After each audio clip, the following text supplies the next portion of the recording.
everybody, it's Mohai and Sylvie, and story time. It's story time. But not any story. Not any story. It's an act-out story. It's an act-out story. It's a story of Rabbi Akiva. In the beginning, Rabbi Akiva was not Rabbi Akiva. He was just Akiva. Not only that, he was a shepherd. Do you know what a shepherd is? What's a shepherd?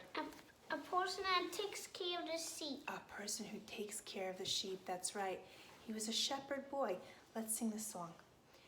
Many years ago, a poor shepherd boy watched the sheep all day.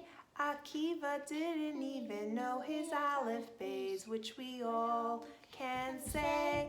Akiva didn't even know his aleph bays, which we all can say.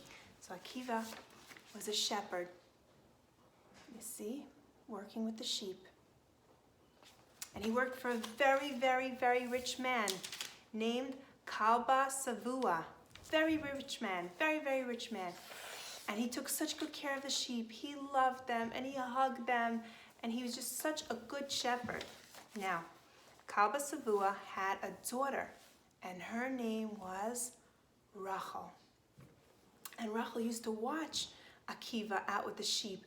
And she saw how nice and good he was with the sheep. And she said to herself, wow, she really, really liked him. And then one day she was walking and she saw a rock, a hard rock. And there was water dropping on the rock. And the water was making a hole in the rock.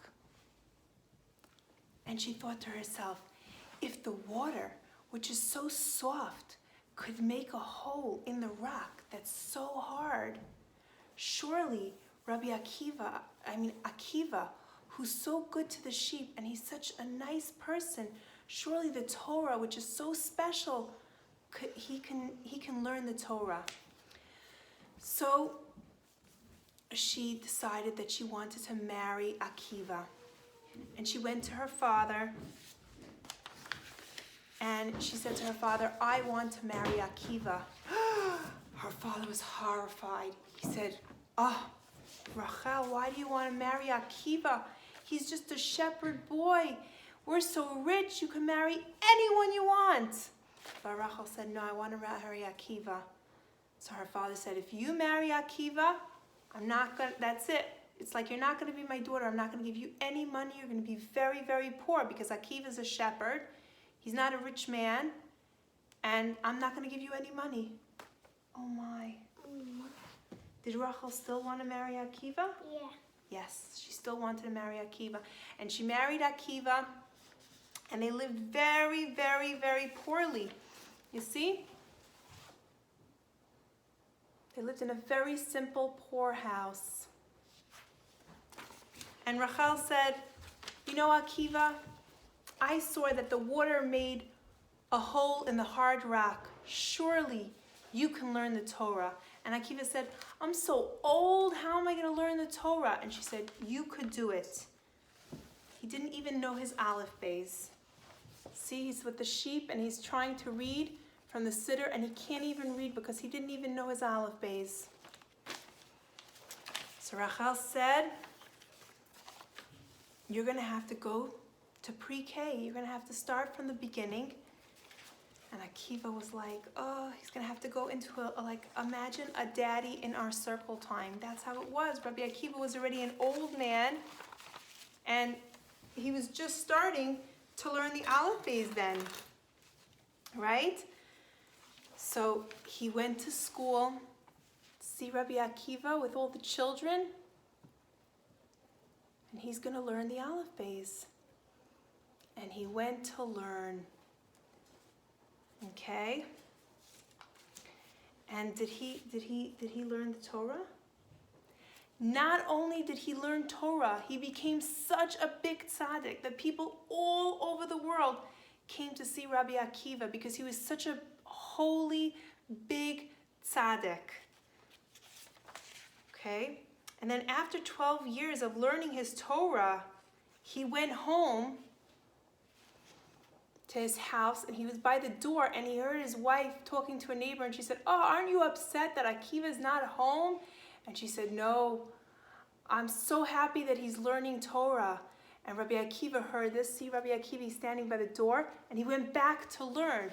He loved learning so much, and this was his understanding that his wife wanted him to continue learning, and he learned for 12 more years. For 24 years. 24 years. He became a famous Rebbe. And his father-in-law didn't know that it was him. And he came to him for advice.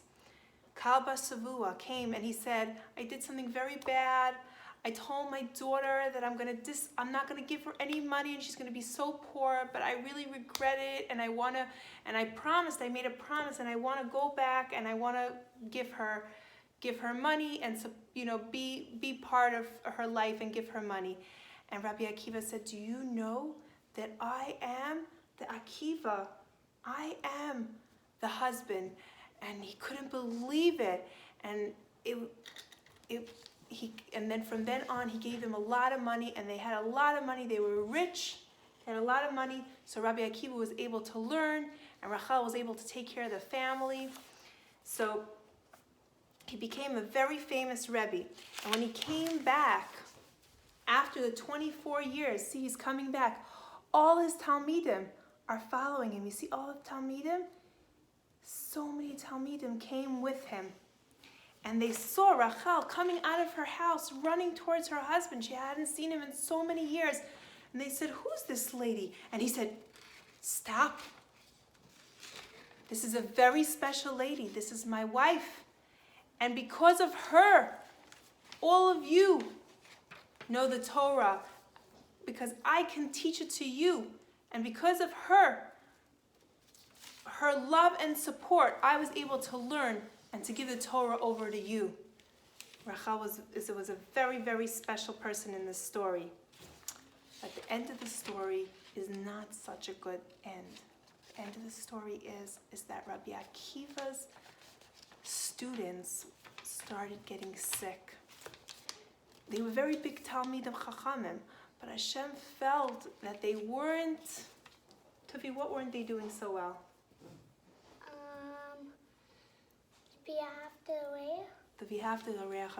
They weren't being so nice to each other.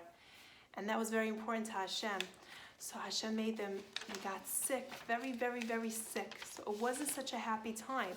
So at this time, a lot of us, we don't listen to music, and we don't cut our hair, and some of our abbas don't shave. Some of them do because they have to go to work, but some of them don't shave, and some people don't have weddings in this time until Lag BaOmer, because Lag BaOmer, the students of Rabbi Akiva did tshuva, and they did better, and they got better, and they weren't getting sick anymore. So Lag BaOmer is a very happy time because Rabbi Akiva, Tavi, he didn't switch over to Rabbi Akiva when he became a tzaddik.